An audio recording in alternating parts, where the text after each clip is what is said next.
คำสั่งฆ่าเมื่อคำสั่งมีค่ามากกว่าชีวิตคนคำถามครับ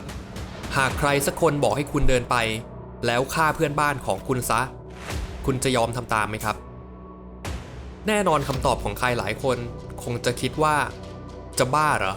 ใครจะไปฆ่าคนอื่นได้ลงคอแต่ผมขอเพิ่มความซับซ้อนขึ้นอีกหน่อยครับถ้าครั้งนี้เขาบอกคุณว่ามันคือคำสั่งล่ะโดยเขาให้เหตุผลว่าเพราะเพื่อนบ้านของคุณแท้จริงแล้วเป็นคนชาติอื่นที่เข้ามาตักตวงผลประโยชน์ของคุณเขาไม่ใช่พวกเราเพื่อนๆจะตัดสินใจยังไงครับ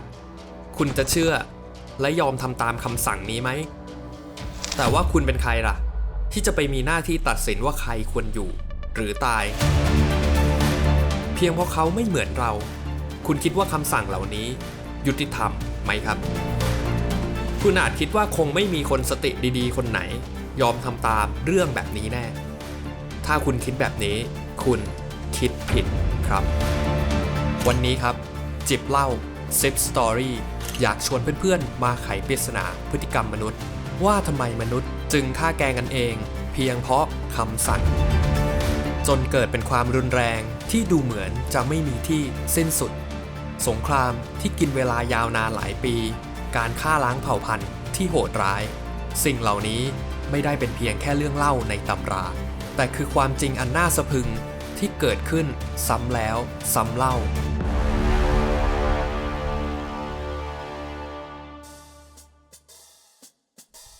ในปีคริสตศักราช 1914 สงครามโลกครั้งที่ 1 เกิดขึ้นทหารและพลเรือนในประเทศที่เกี่ยวข้องล้มตายรวมกันกว่า 22 ล้านคนอีก 25 ปีต่อมาในปีคริสตศักราช 1939 สงครามโลกครั้งที่ 2 ก็ได้ปะทุขึ้นอีกครั้งพร้อมกับเหตุการณ์กวาดล้างชาวยิวที่มีตัวเลขประมาณการว่ามีผู้คนล้มตายจากเหตุการณ์ดังกล่าวกว่า 85 ล้านคน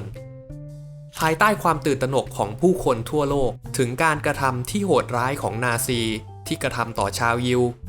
เราได้รู้จักการฆ่าล้างเผ่าพันธุ์เราได้เรียนรู้ว่ามนุษย์สามารถทำร้ายกันได้เพียงเพราะเชื้อชาติและความเชื่อที่ต่างกันผู้คนต่างหวังว่าจะไม่เกิดเหตุการณ์ลักษณะนี้ขึ้นอีกแต่ใช่ครับ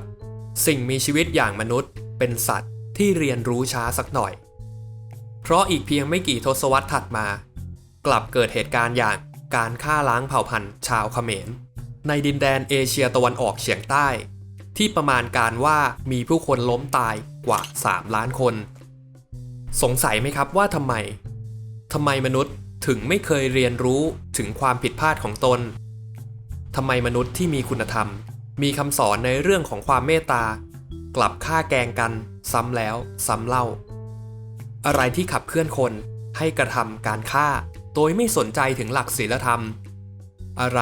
ที่ทำให้ผู้คนทำตามคำสั่งโดยไม่คิดขัดขืนแม้ว่าคำสั่งนั้นจะเป็นคำสั่งให้ฆ่าเพื่อนมนุษย์ด้วยกันก็ตามก่อนอื่นผมอยากให้เพื่อนๆทุกคนนะครับได้ทำความรู้จักกับการทดลองที่ชื่อว่า Milgram Experiment เป็นการทดลองที่ทำให้เราเห็นว่าแม้แต่คนธรรมดาก็สามารถตกอยู่ภายใต้คำสั่งที่ไร้ศีลธรรมได้โดยการทดลองนี้ครับเริ่มต้นขึ้นจากการหาอาสาสมัครเพื่อเข้าร่วมการทดลองการกระตุ้นความทรงจำของมนุษย์โดยใช้ไฟฟ้าแน่นอนครับถึงแม้ว่าจะบอกอย่างนั้นแต่มันเป็นเพียงชื่อที่ใช้ขึ้นเพื่อหลอกอาสาสมัครให้มาเข้าร่วมการทดลองเท่านั้นทั้งนี้เพื่อไม่ให้เกิดการ bias ในด้านผลข้อมูลซึ่งเป็นหลักปกติในการทำการทดลองครับอย่าเพิ่งตกใจไปเพราะเรื่องที่น่าตกใจอยู่ที่ตัวผลของการทดลองมากกว่าครับทีนี้ครับผมอยากให้ทุกคนลองจินตนาการว่าตัวเองได้รับบทบาทให้เป็นครูผ่านการจับฉลากและมีอาสาสมัครอีกคนหนึ่งจับฉลากได้เป็นนักเรียนจากนั้นอาสาสมัครจะพาเพื่อนๆเข้าไปอยู่ในห้องสี่เหลี่ยมพร้อมกับโต๊ะและเก้าอี้อย่างละตัวบนโต๊ะมีอุปกรณ์เป็นกล่องพร้อมปุ่มสี่เหลี่ยมที่บอกจำนวนกระแสไฟฟ้าตั้งแต่15โวลต์จนถึง450โวลต์โดยทีมงานวิจัยนำอุปกรณ์ช็อตไฟฟ้ามาลองช็อตเพื่อนๆ เพื่อนๆจะพบว่ามันมีอาการเจ็บแป๊บๆแต่ไม่ได้รุนแรงหน้าที่ของเพื่อนๆครับคือการถามคำถามและลงโทษคนที่รับบทเป็นนักเรียนทุกครั้งที่เขาตอบคำถามผิดเป็นการทดลองที่ง่ายๆใช่ไหมครับขอเล่าเสริมอีกนิดนึงครับทุกครั้งที่นักเรียนตอบคำถามผิด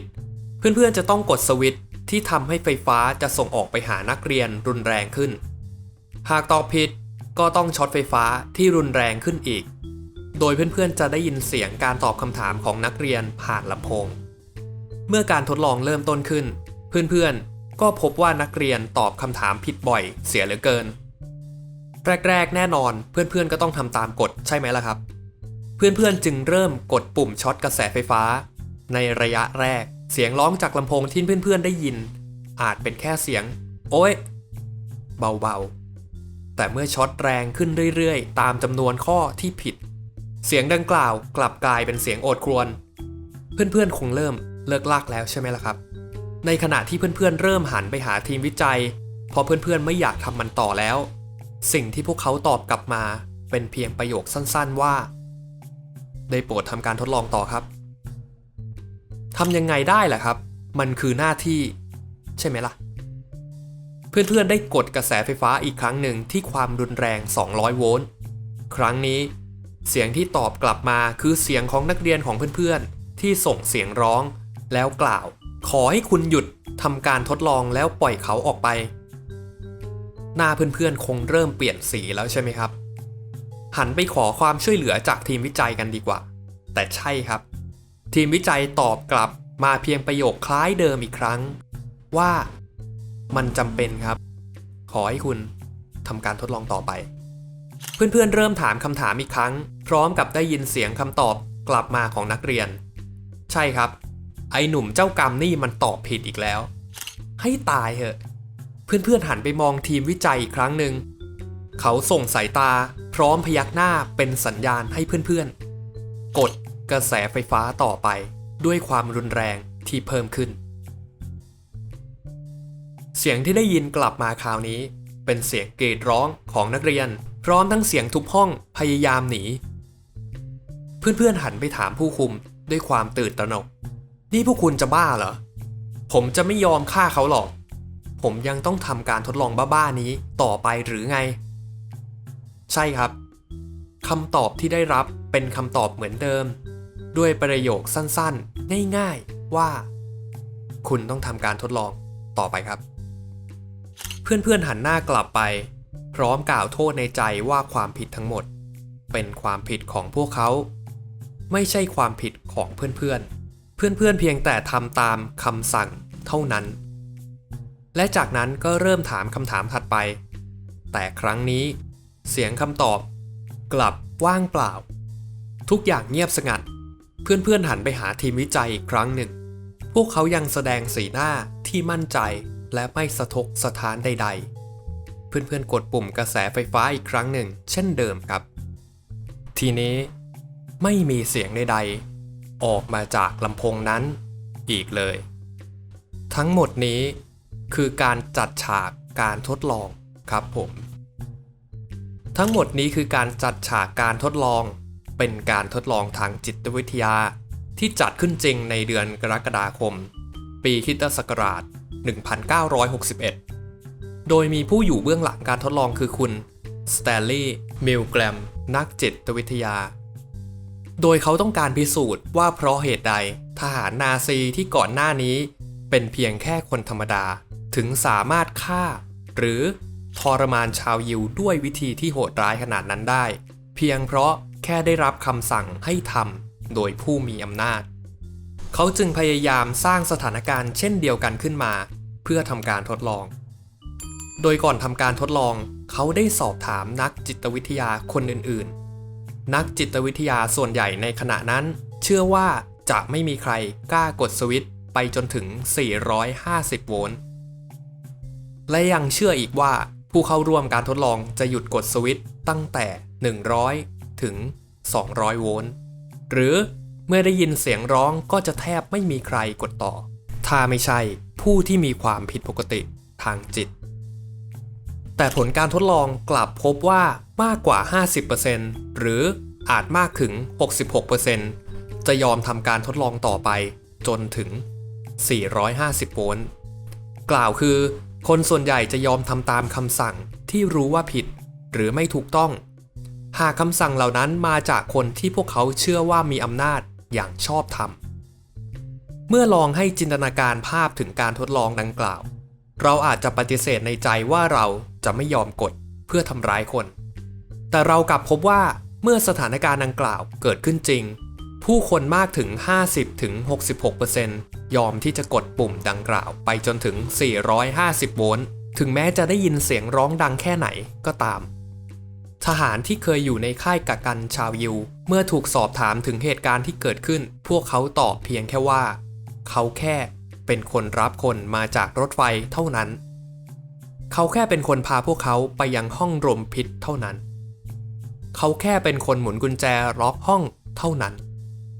เขาแค่เป็นคนพ่นสารเคมีเท่านั้นและทุกคนล้วนบอกว่าทำไปเพราะได้รับคำสั่งจากผู้บังคับบัญชาจากการทดลองดังกล่าวเราจะพบว่ามนุษย์เมื่อตกอยู่ภายใต้คำสั่งก็พร้อมที่จะทำตามแม้ว่าบางครั้งเราหาข้ออ้างให้การกระทำที่ไม่ถูกต้องของเราโดยอ้างว่าเราทำมันไปเพียงเพราะคำสั่งก็ตามทำไมมนุษย์ถึงยอมกระทำสิ่งที่โหดร้ายเพียงเพราะว่ามันเป็นคำสั่งผมขอถามคำถามที่ซับซ้อนขึ้นไปอีกครับหากกฎหมายที่ไม่เป็นธรรมทำให้มนุษย์คนใดคนหนึ่งต้องพบเจอกับเรื่องราวที่โหดร้ายกฎหมายนั้นยังเป็นกฎหมายที่ชอบทำอยู่ไหมครับและถ้าเป็นเพื่อนๆจะยอมทำร้ายใครสักคนเพียงเพราะเป็นคำสั่งหรือปล่อยให้ใครสักคนต้องทนทุกข์ทรมานเพียงเพราะกฎที่ไม่เป็นธรรมเหล่านี้ไหมครับการทดลองที่เกิดขึ้นในปีคริสตศักราช 1961 นะครับที่แม้จะเกิดขึ้น 50 ปีมาแล้วแต่กลับตอบคำถามเหตุการณ์ที่เกิดขึ้นในปัจจุบันได้เป็นอย่างดีเราพบว่าในปัจจุบันรัฐบางรัฐใช้อำนาจของตนเองในการออกสิ่งที่เรียกว่าคำสั่งที่ไม่เป็นธรรมในการปราบปรามประชาชนของตนเองให้ออกมาเรียกร้องสิทธิเสรีภาพผู้ที่กระทำตามคำสั่งก็มักอ้างว่าตัวเองทำตามหน้าที่ตัวเองเป็นชั้นผู้น้อยหรือตัวเองยังต้องรับเงินเดือนพวกเขาต่างก็ตกอยู่ในระบบและคำสั่งที่ไม่ชอบธรรมแต่พวกเขากลับเชื่อฟังคำสั่งแม้ว่าคำสั่งนั้นจะเป็นคำสั่งให้เขาทำร้ายผู้คนที่เป็นคนเชื้อชาติเดียวกันเพียงแต่มีความคิดศาสนาและรูปร่างหน้าตาที่ต่างกันเท่านั้นก็ตามพวกเขาพร้อมทำตามคำสั่งที่เปรียบเสมือนมือที่มองไม่เห็นคำสั่งที่ทำให้บางครั้งพวกเขาลืมไปว่าสุดท้ายแล้วเจ้าของมือที่ตัดสินใจลั่นไกออกไปนั้นแท้จริงคือมือของพวกเขาเองสุดท้ายนี้ผมอยากจะชวนเพื่อนๆร่วมแสดงความคิดเห็นว่ากฎหรือคำสั่งใดที่ไม่เป็นธรรมในปัจจุบันเพื่อนๆเคยต้องประสบพบเจอการโดนทำร้ายหรือการสร้างความรุนแรงทางจิตใจเพียงเพราะเพื่อนๆแตกต่างจากคนอื่นๆหรือคนเหล่านั้นได้รับคำสั่งมาอีกทีหรือเปล่ามาร่วมแสดงความคิดเห็นและแชร์ประสบการณ์ร่วมกันได้ครับเพราะเราเชื่อว่าเพื่อนๆไม่ใช่คนเดียวที่ต้องเจอกับสถานการณ์เหล่านี้เช่นเดียวกันกับผมที่ตอนนี้ต้องตากตรำตัดคลิปต่อไปแม้ผมจะกลัวเนื้อหาข้างในคลิปแค่ไหนก็ตามแต่เมื่อผมหันไปสบตาเพื่อนคู่หูผู้เป็นคนทำสคริปต์ข้อมูลเหล่านั้นเขากลับตอบกลับมาอย่างเยือกเย็นว่าได้โปรดขอให้หนุ่มตัดคลิปต่อไปครับขอบคุณเพื่อนๆทุกคนที่ติดตามรับฟังกันมาจนจบคลิปนะครับเพื่อนๆสามารถติดตามเรื่องราวที่น่าสนใจแบบนี้ได้ในจิบเล่า10 Story หากชอบก็อย่าลืมกดติดตามกดไลค์และแชร์ให้เพื่อนๆได้ฟังกันด้วยนะครับแล้วพบกันใหม่ในตอนหน้าสวัสดีครับ